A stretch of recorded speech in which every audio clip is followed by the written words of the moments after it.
Give me one moment. Okay, we should be good to go. Great. Good morning, everyone. Good morning, everyone. My name is Elizabeth Murphy. I'm the Director of Creative New Jersey, along with my colleagues, Casey O'Brien and Jeanette Mitchell. I'm so pleased to welcome all of you this morning to today's briefing. And it's great to see so many familiar faces and friends and colleagues from around the state. And thanks very much for being a part of this conversation this morning. So as a lot of you know, today's gathering is our second Zoom conference in a series of statewide community briefings that we're doing regarding the COVID-19 response in our state. Every Wednesday throughout the month of April, we're going to gather on Zoom from 10 to 11 to hear updates from some of our statewide partners on their efforts to help share news and resources and to just help to keep all of us as individuals and our organizations connected during this really difficult time. These gatherings, like all of Creative New Jersey's programming, are open to everyone who wants to participate. So today we're really grateful to our colleagues at the New Jersey Community Capital and the Council of NJ Grantmakers who have agreed to be on the call this morning to share some information on the impact of COVID-19 on the nonprofit sector. So just before I introduce Joe, Casey, I just want to check with you to see if there was anything else that you wanted to say about how we're doing our call today and the mechanics of raising our hand and all of that. Sure. Thanks, Elizabeth. So we will have our speakers speak for about 10 minutes. Joe will go first, then we'll move to a brief Q&A after that. We'll then move to Craig Weinrich from the Council of NJ Grantmakers. We'll do a brief Q&A with him, and then we'll move to a group conversation altogether. So we'll be on mute up until the point where we get to the Q&A portion, and that's where you will raise your hand. I'll repeat those instructions once we get to that point in the call. Great. We do have, I will say, a really wide variety of folks from all over the state, so thank you for being with us today. Your perspectives are going to be really important on this call. Great. Thanks, Casey. So now it's my pleasure to introduce Joe Palazzolo from New Jersey Community Capital. Joe is Program Director of Education and Early Care, and he's going to talk to us today about their new Garden State Relief Fund. So, Joe, I think you're unmuted, and thank you very much for being with us today. We know how busy you are, just like everybody else, so thanks for sharing your time and your information with us today. Well, thanks for having me. My name is Joe Palazzolo. I've been with New Jersey Community Capital for about 14 years now. I primarily manage our education and early care lending. However, I also do quite a bit of our affordable housing and small business lending, which I want to talk about that small business lending here in a bit. By the way, I just can't help myself. I also teach at Monmouth University in their business school. And of course, we're doing remote learning now for the last couple of weeks and for the next few weeks. So I feel like I live most of my life on Zoom and go to meeting. But you know, these are important tools. It's really important for us to stay physically distant, but socially connected in one way or another. So it's great to see everyone here. Great to see your faces. I also can't help but to instruct this like I'm a professor, so I might be handsy here a little bit, and I might be looking at your faces as I go along. Thank you, Casey and Elizabeth, for inviting me here. Really appreciate it, for having NJCC as part of the team. And I appreciate you putting these events together every week because it's important. It's important for us to connect on these resources. And NJCC has got this new one, the Garden State Relief Fund, which we'll talk about here in a moment. But all the other resources that are going to be brought up are really important for us to keep our state connected. I want to start, Casey, with the first poll, if you want to put that one up. Have you been contacted by a financial institution regarding their response to the COVID-19 lockdown? So if folks want to answer this poll real quick.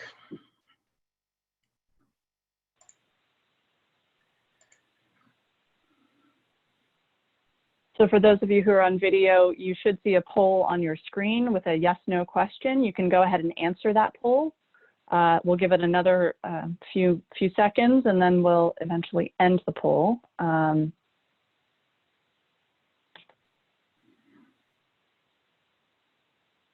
You can also drop it into the chat box if for some reason the poll isn't working for you. So again, the question is, have you been contacted by a financial institution regarding their response to the COVID-19 lockdown? We're getting a little bit closer to full numbers here.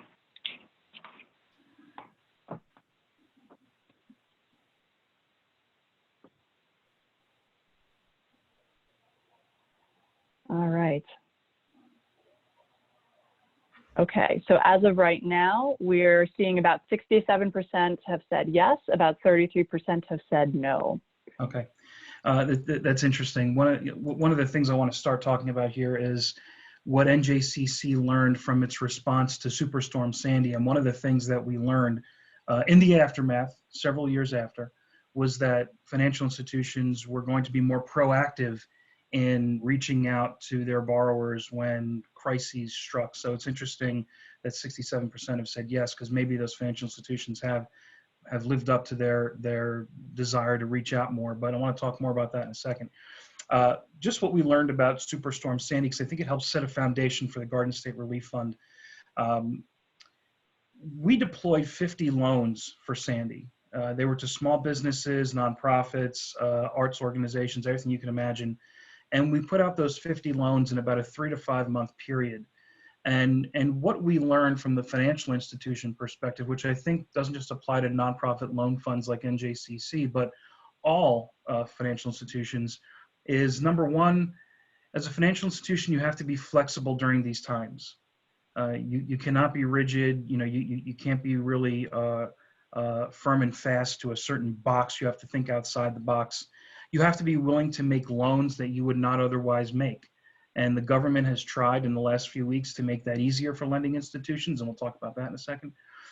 You've got to figure out how to ask new questions of borrowers, so you can't ask the same questions of the businesses that are walking in the door. And I'll give you an example. When we did our first Sandy loan, and when we did our first Garden State Relief Fund loan, which is a COVID-19 loan, our internal review team started asking the same series of questions that we ask on every loan that comes through the door. And if you don't know much about NJCC, we historically finance affordable housing and community facilities. Some of us had to kind of put the brakes on everything, both with Sandy and with COVID-19, and say, hey, wait. You can't ask this small business who's been forced to shut down by the government for the last couple of weeks the same questions that you would ask this housing developer who wants to put up 80 units of affordable housing in Newark. Two totally different worlds. And once we set that stage, we saw both the Sandy loans move at a much quicker pace, and now we see the COVID-19 loans moving at a much quicker pace. And then the other big thing that I think we learned is that small business owners are going to be fatigued from this process. They are in the process of applying for US SBA loans. They are in the process of applying for PPP loans. They're trying to get EIDL loans. They're trying to get the Garden State Relief Fund loan. They're trying to get grants from certain grant makers. In a very short period of time, these small business owners are just going to be exhausted. So we have to make sure that we make accessing these funds as easy as possible, and that's what we're trying to do at NJCC. And I think you'll hear that from CNJG as well. Can you put up the next poll question, Casey? Is it easy to navigate the array of financial products being offered as a result of the COVID-19 lockdown?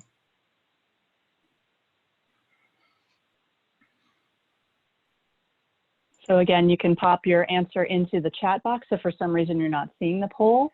The question again is it easy to navigate the array of financial products being offered as a result of the COVID-19 lockdown? Give it just another couple of seconds.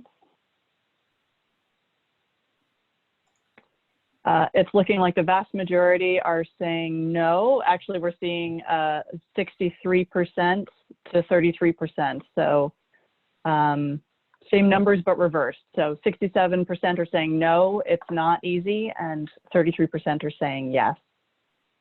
Okay, that matches what we're hearing from folks that are walking into our virtual door now asking about lending products.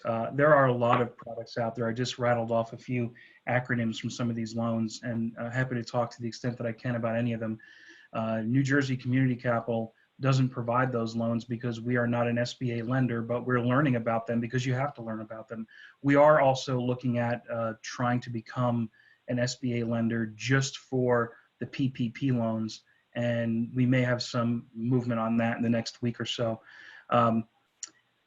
My recommendation for folks who are looking for one of these PPP loans, the forgivable salary loan, is to go to your existing bank.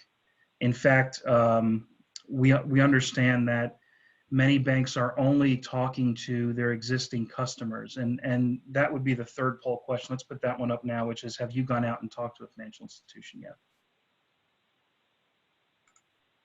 Great, so that poll should now be up on your screen. Again, you can put your answer in the chat box if you're not seeing the poll. The question is, have you reached out to your bank regarding a CARES Act SBA lending product, like a PPP or a similar loan? So if you have reached out, please note yes. If you have not, please note no. I'll just give it another few more seconds.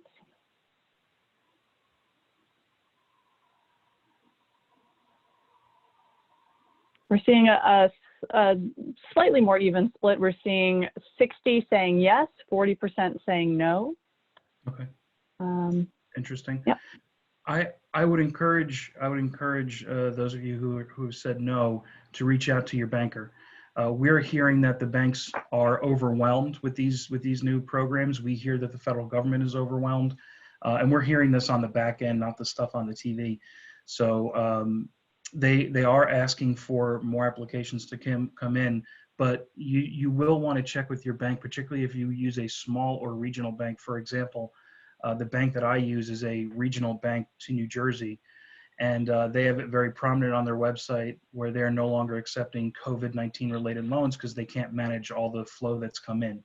So if that is the case for the bank that you use, then maybe you think about going to a larger national bank. So let's bring up NJCC slides now, if you could.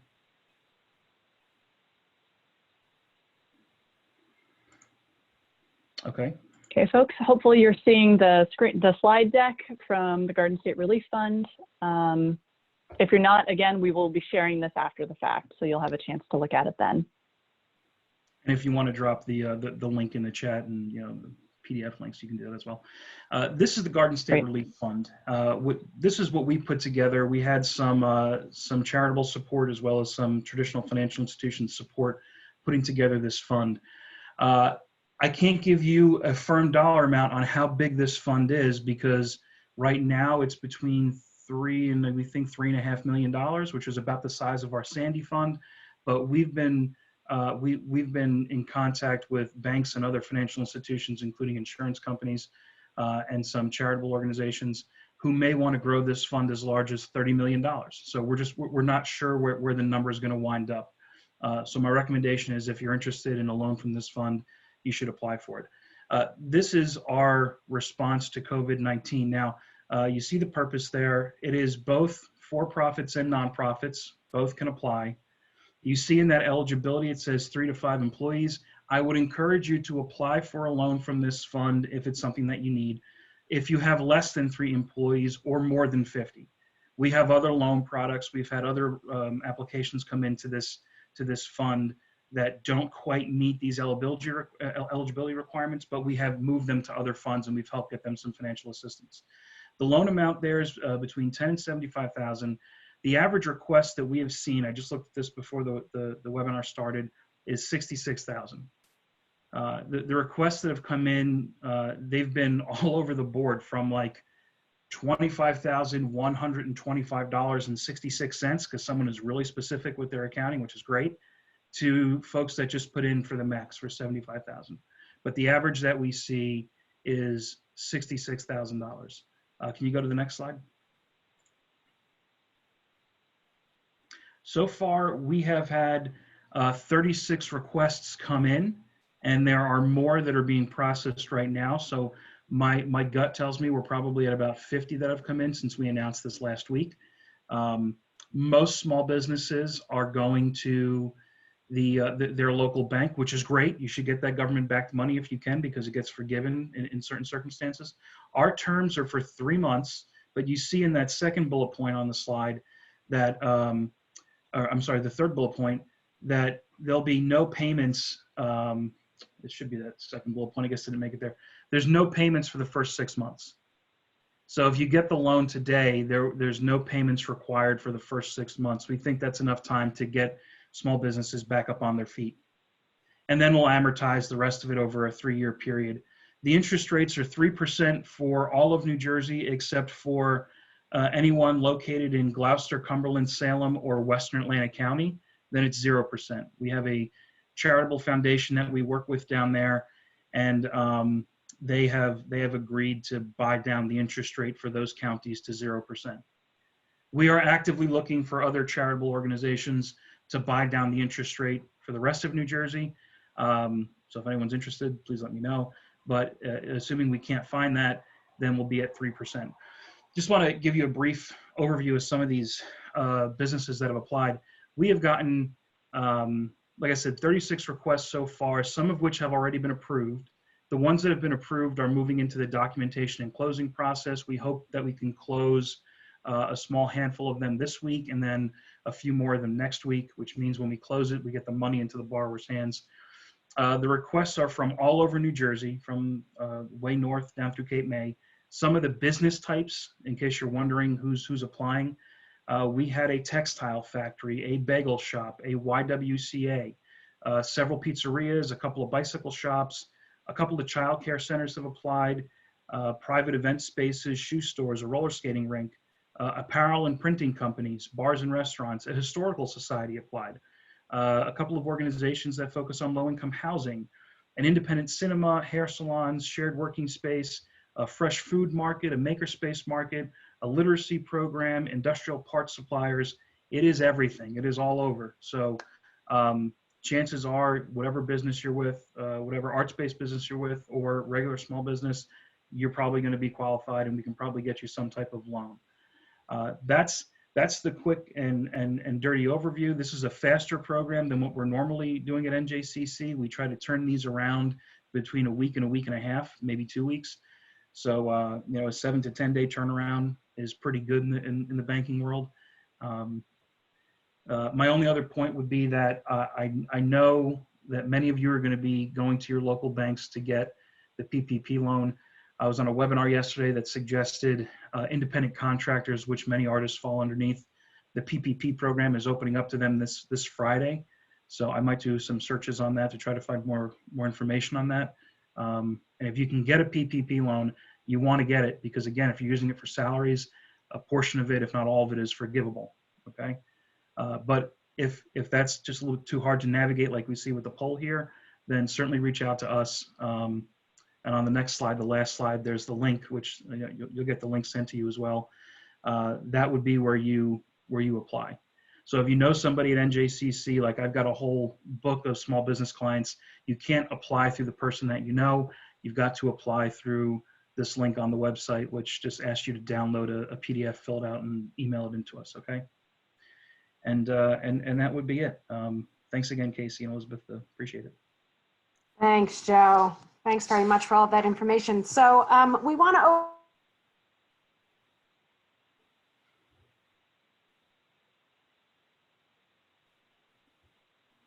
So I think Elizabeth's frozen very slightly. So I think she was saying we want to open this up for conversation.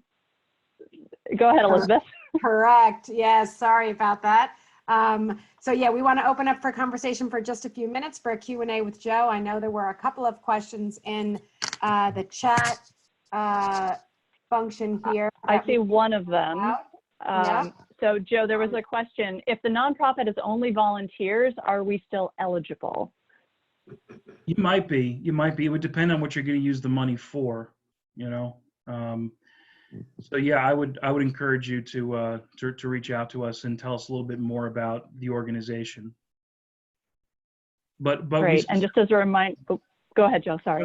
We specifically designed this program to be flexible enough to fit with folks who are, you know, all volunteers. So yes. Wonderful. Just as a reminder to folks who are joining us on video, if you have a question, go into your participants button, click the blue icon for the raise your hand function, and that's how we'll know to call on you.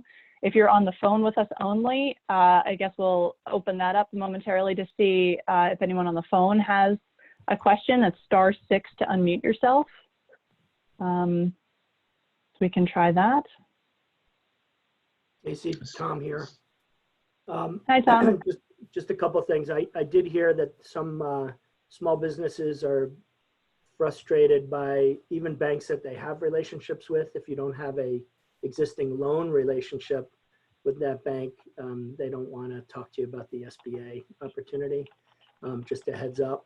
And can you talk a little bit more about the independent contractor involvement in PPP? I'm curious to hear, because I know that they've had the opportunity to apply for unemployment and the additional $600 through the CARES Act as well. So I'm curious to hear more about that, if you could, Joe. Yeah, you know, admittedly, Tom, we haven't done a lot of research on PPP because we can't provide that to our clients because of we're not being an SBA lender. But I do know that on April 10th, it does open up to independent contractors. And the webinar I was on about it yesterday asked a couple of questions. For example, if you're a member of a symphony and you act as an independent contractor for an art house, because that's generally how that's set up, would you be eligible to apply for that loan? And the resounding answer was yes, you could. So for the PPP, yeah, and especially if you're an independent contractor and you have employees or other independent contractors that you engage, I think it's more designed in that scenario. Yeah, and part of the conversation yesterday too was, what if we're an organization? Can we count the funds that we would have paid to an independent contractor towards our PPP amount? And the answer was as of this coming Friday, you should be able to. Yes. Oh, that's good. Yeah, that's good. And the other thought I had, just to add on, someone asked about an all-volunteer organization earlier. I heard on a webinar yesterday that for the PPP, you would qualify to apply, but you would have no qualifying expenses because you have no FTEs. Right? That's right. So you could apply for the Garden State Relief Fund, but you couldn't be reimbursed. I mean, you couldn't have allowable expenses under the PPP. That's right. And so in that scenario, I would encourage you to apply for the Garden State Relief Fund. It's kind of why CDFIs like us exist, to fill the gap. So to Gina's question in the chat box, yes, you can apply for both. Great, thank you. So as of right now, I'm not seeing any other questions for Joe. Obviously, you know where to find Joe and where to reach him if you have more questions. Again, we will be posting all these resources after the call is over. Feel free to throw other questions in the chat box. We may be able to forward those to Joe later. And without further ado, I think, Elizabeth, we should move on to our next guest speaker. Great. So thanks again, Joe. You know, we've been partnering with New Jersey Community Capital and Joe and many of his colleagues at NJCC for many years. So we're really grateful for the partnership that we've developed over the years and, you know, continue to working more closely together in the coming months and years. Now we're really happy to welcome Craig Weinrich. Craig is Director of Member Services at the Council of NJ Grantmakers, another one of our statewide partners and colleagues. And Craig, thanks very much for being with us today. Craig's going to give us an overview of some of the philanthropic funds that have been launched in New Jersey. And Craig, I think you're unmuted now. And thanks very much for taking the time to be with us today. Well, thank you, Creative New Jersey team, Elizabeth, Casey, and Jeanette for inviting me and CNJG to participate. Really appreciate it. There's been a long history between the Council of NJ Grantmakers and Creative New Jersey, and just really appreciate that partnership.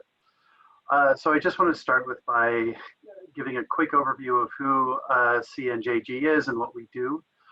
For those of you that don't know, the Council of NJ Grantmakers is the Center for Philanthropy in New Jersey. We serve over 130 leading independent, corporate, family, community foundations, and other philanthropic organizations in our state.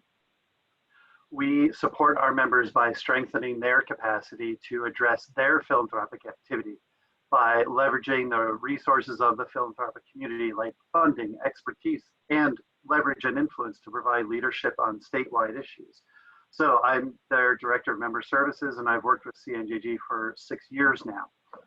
We are able to see use Joe's visuals here. We're able to see the 30,000-foot view of what philanthropy is doing in the state, as well as nationally through our colleagues throughout the country. which is especially important during this time. We are a cousin to the Center for Nonprofits. Hello, Debbie. The statewide association of nonprofits, who you should all be familiar with by now. So I just want to caution you, what we do not do is play matchmaker between our members and the nonprofit community, nor are we an organization that gives out funds. So when it comes time to questions and answers, I won't be able to answer specific questions about specific grant makers, but I could do so at that 30,000-foot view. So since the coronavirus hit the US, we've gathered a number of resources and information for our members to be better informed as to what is going on across the state and across the nation. So a couple of steps that we've taken. We've been telling our members, funders, that this is a marathon and not a sprint. There are going to be some unknown long-term ramifications to this pandemic. We are learning from the past, much like New Jersey Community Capital did. After Superstorm Sandy hit, we convened our members regularly to learn together how philanthropy can respond to that disaster. We're doing very similar work today to inform our members of what's happening in and throughout the state. This enables our members to hear new information, talk about their funding responses, share strategies, and even collaborate on funding opportunities. We created a coronavirus response section on our website that becomes a one-stop place for funders to know what's going on philanthropically throughout the state. And Casey put that up. Thank you very much. And then we've also collated all of the different response funds that are happening in New Jersey into one place, into one page for easy reference, which does include New Jersey Community Capital's Garden State Relief Fund. So these are all of the places like the community foundations and the United Ways and other organizations that are collecting dollars from individuals, businesses, anybody that wants to contribute. And then we'll be redistributing those funds over the next few weeks, months, years, possibly. So another thing that we're doing is collaborating with other New Jersey partners. We have partnered with the Center for Nonprofits. I believe Creative New Jersey retweeted this a couple of times, so thank you, on 2 different rapid response surveys for us all to know how nonprofits are directly affected by the pandemic. Those on last week's call heard about the results from that first survey from Linda. The second one closed yesterday, and the results will probably be released next week. Debbie can shake her head or nod to whichever that is. So pay attention to that for the nonprofit issues that are going on. Then we are also collaborating with national organizations. The Council of New Jersey Grantmakers signed on to a letter to encourage our members and foundations across the country to keep equity at the forefront of any philanthropic response. This is with our partner organization, our national member organization, the United Philanthropy Forum.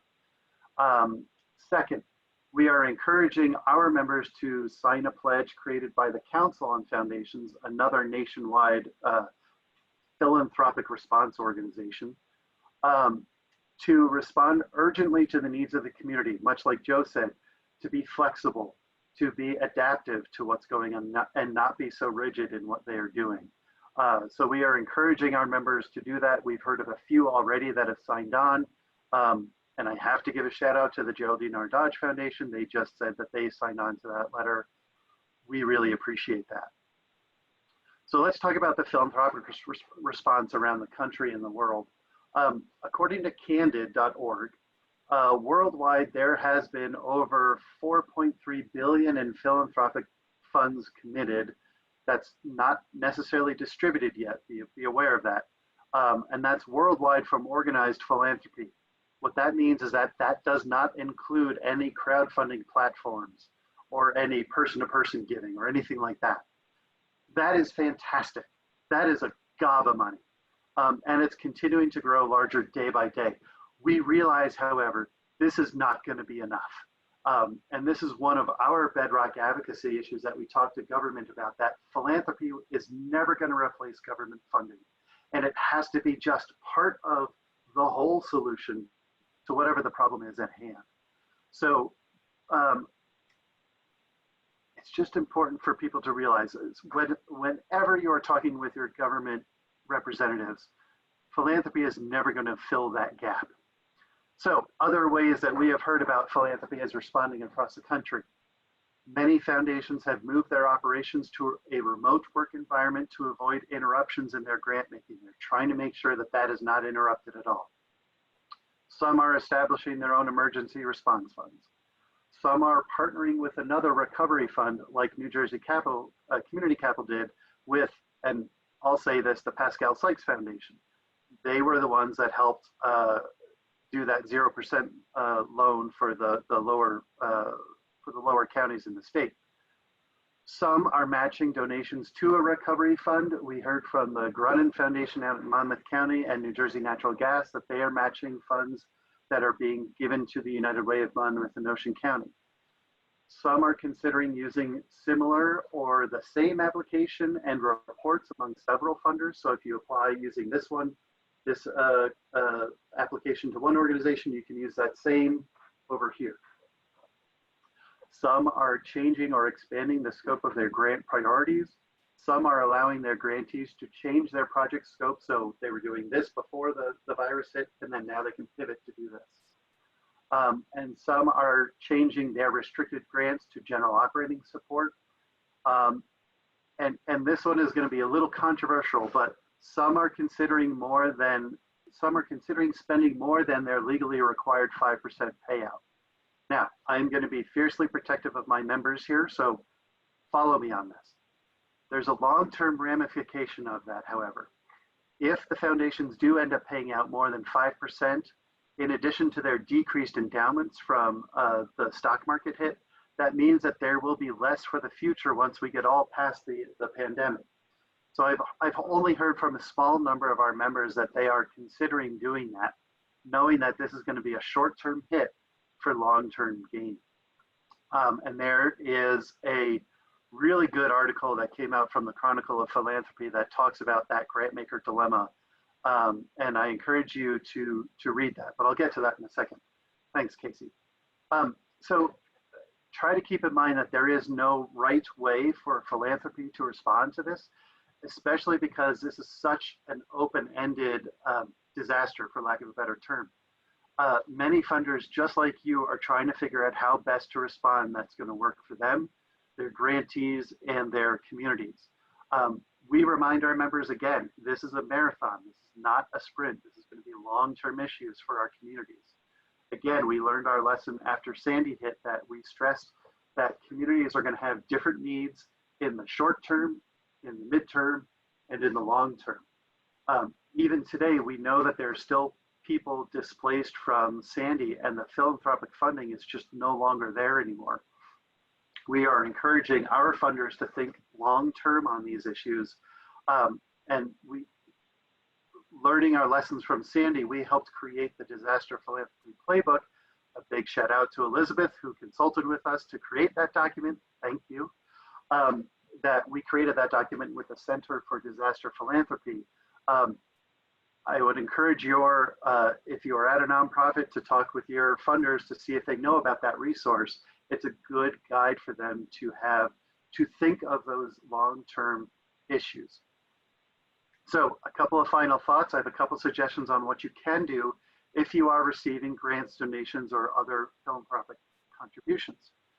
One, talk to your funders and your donors. Let them know what you are doing, what you have done, and what the effect the pandemic has had on your operations. If you've canceled events or are considering canceling events, talk to your sponsors about reallocating those sponsor dollars, or work with them to see how moving from an in-person event to an online event could look for them. Strengthen those partnerships. Now is a critical time for communications. We have done that with all of our members and are still doing that on an ongoing basis. Communication is key. Second, number two, let's do that. Work with your funders to figure out how to get funds to you quicker. So if you normally receive checks through the mail, talk to your funders about different options available, like credit card payments, but talk to them to have them pay for that additional fee to cover your fees, or electronic funds transfer payments. Talk to whoever does your finances to see how best to do that. I have seen that with our own membership checks. We've seen many more come in either through credit card or EFT funds. No one touches any paper, and it gets to you quicker. 3, read through the articles that we've curated on our website, which is that we have a bunch of state and national news articles related to philanthropy about their philanthropic response. This can help you understand where your funders are coming from and what they are also dealing with, so that you have that knowledge to work together with them to find a mutually satisfactory outcome for both you and your funder. So I'll stop there. Realize, again, this is a marathon, not a sprint. It's an ever-changing situation, and we're all learning this together. And if I was really smart, I would use that quote from Boulay about not flying the plane as we're building it, but the other analogy that he was said in his blog post this week. But I'm not going to worry about that. So I'll turn it back to Creative New Jersey staff for any questions. Great. Thanks very much, Craig. Thanks for all that information. We've been putting a lot of information into the chat function.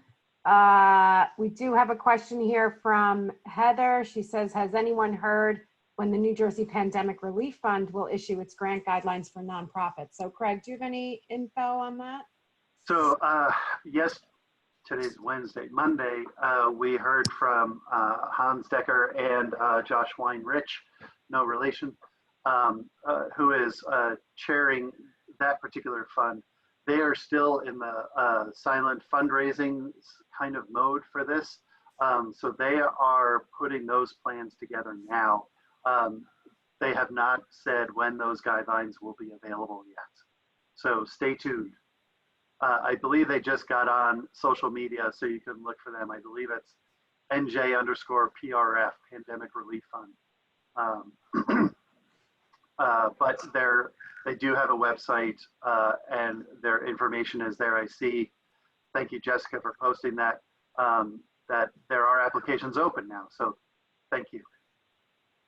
Okay, great. So everybody should go to that fund. The web address is in the chat function, and see if you qualify for funding from, the Pandemic Relief Fund that's aligns with our First Lady, Governor Murphy's wife. So Crystal also posed a question. We'll give a shout out to Crystal. She was part of our Creative Newark Call to Collaboration. It's great to have her on today. So Crystal asks, what are some resources to share with nonprofits who serve people with disabilities? So Craig, I'm going to put that to you first, but also Joe, if you know, what are some resources to share with nonprofits who serve people with disabilities? Are you familiar with any specific opportunities? No, not off the top of my head.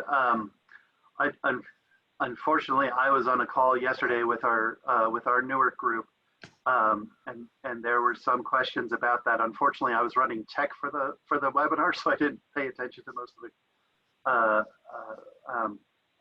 content that was going on. So I apologize for that. If you do have funders that are concerned in that area, talk with them and see if there are that.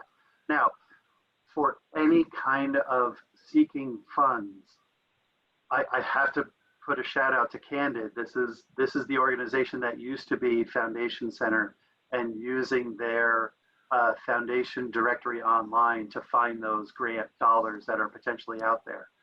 They have an online database. You can search for New Jersey-based funders that fund in disability issues, that fund in, let's say, Essex County, for example, and you would come up with a list. That is the beginning of the process. You want to make sure you contact those funders to see if what you are doing fits in with their guidelines.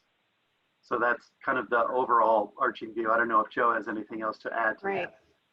The only thing I would add, I also have not heard about specific resources for folks with disabilities or helping folks with disabilities. I would add, though, that if part of your concern is making a payment on a mortgage or a loan, like a working capital loan, the best thing you could do is reach out to that bank, that financial institution, and tell them you're having a problem. The banks and other lending institutions are prepared to defer payments for, I've heard, up to 6 months. So it's worth the phone call to say, hey, look, we're having a cash flow crunch and we just can't make the payment on the first of the month. Can you defer this for the next 3, 4, 5, 6 months? They're waiting for those phone calls. They're expecting to get those phone calls. So make the phone call and save yourself some cash flow for the next couple of months. Right. Thanks, Joe. And just to be clear, sorry, I just want to jump in for 1 second, Elizabeth. Just Certainly. to be clear, the web address for Candid is CAN as in Nancy, D as in David, ID as in David.org. So candid.org. Thank you, Casey. So Dorian has posed a question for Craig in the chat. What advice do you have for nonprofits whose funders may be looking to shift their focus more explicitly to COVID-19 related efforts? So what strategies can you share on how to demonstrate value add of your organization's work, even if it's not directly related to COVID relief?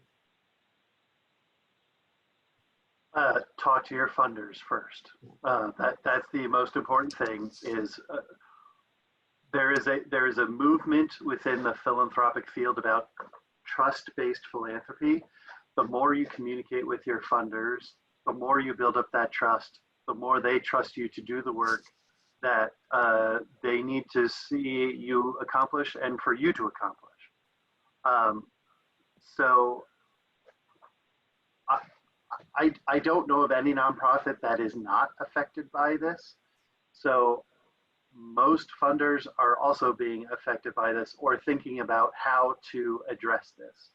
So it's talking with them about what you're currently doing and what the effects of the pandemic are on your organization's operations, and have that honest conversation. Both us and the Center for Nonprofits have been working together over many years to talk about how we can, how philanthropy and nonprofits can work better together. And this is one of those areas. Having those honest, candid conversations about what is going on, talking about the full costs of your program, to not, there's a great article on the Stanford Social Innovation Review about the nonprofit starvation cycle.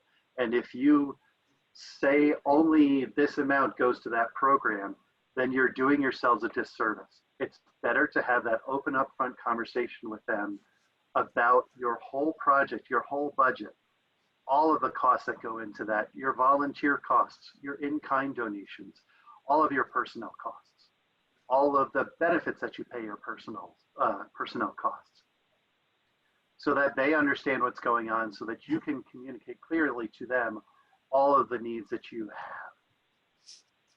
Thanks, Craig.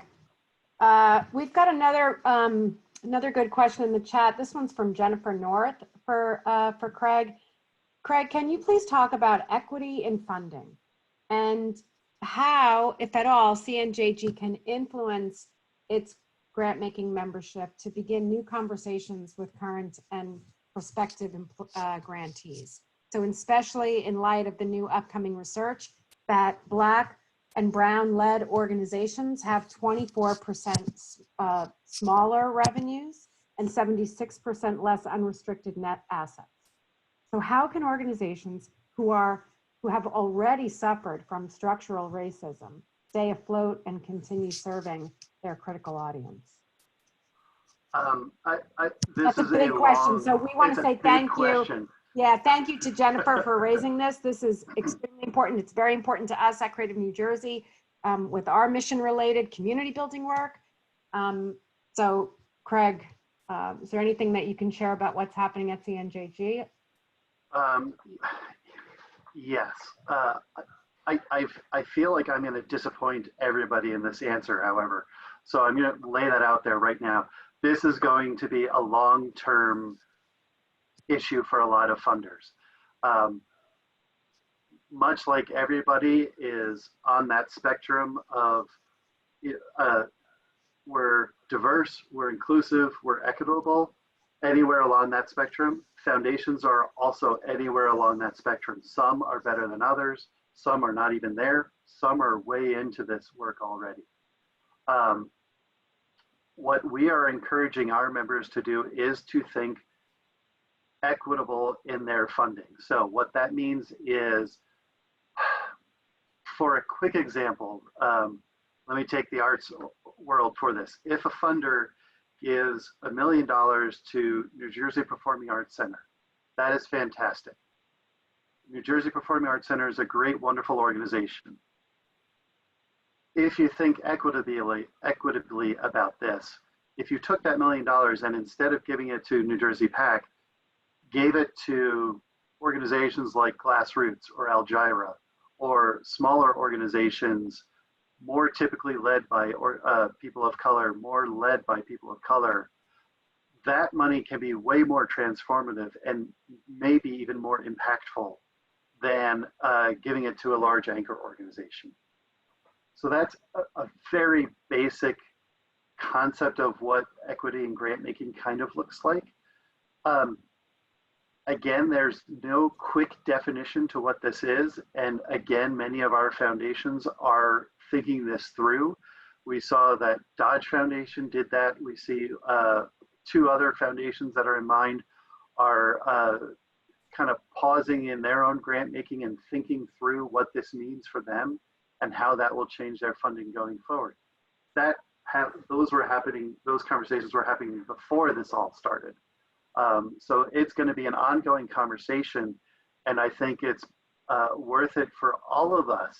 If you're in the nonprofit community, if you are donating to one of those response funds, it is imperative for us to be saying, how are you doing in terms of your equity in your own grant making? And be not afraid to ask that question of your funders. So I will look at 2 people in particular, Debbie and one of my members, just to see if I'm on board with that. If there's anything else that you wanted to add, you can chat me privately. Thanks, Craig. It's not a quick answer. It's a long-term answer, unfortunately. Thanks, Craig.